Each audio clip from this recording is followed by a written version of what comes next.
Potomac from Indian Head to Cobb Island, Maryland. Tidal Potomac from Key Bridge to Indian Head, Maryland, until 6:15 a.m.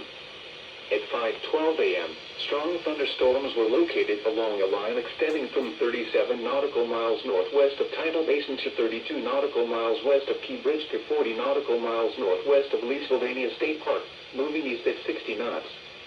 Hazard, wind gusts 34 knots or greater and small hail. Source, radar indicated. Impact, boaters and small craft could be thrown overboard by suddenly higher winds and waves capsizing their vessel. Locations impacted include Fort Washington, Tidal Basin, Reagan National Airport, Gunston Hall, Mason Neck State Park, Woodrow Wilson Bridge, Key Bridge, Fort Hunt, National Harbor, Indian Head, and Alexandria. Move to safe harbor until hazardous weather passes.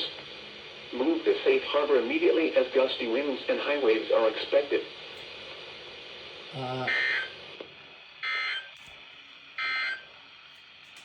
5 a.m. observation in Washington.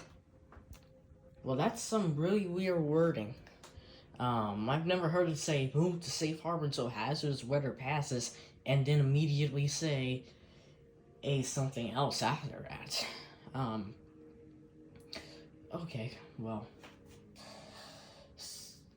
since I think we're just in a general, we are in general thunderstorm outlook, so I don't think, maybe we will or maybe we won't, but I don't think we'll get any other alerts. If we do, I'll go ahead and cache everything, so not both of them. Okay. Frederick County WX signing out.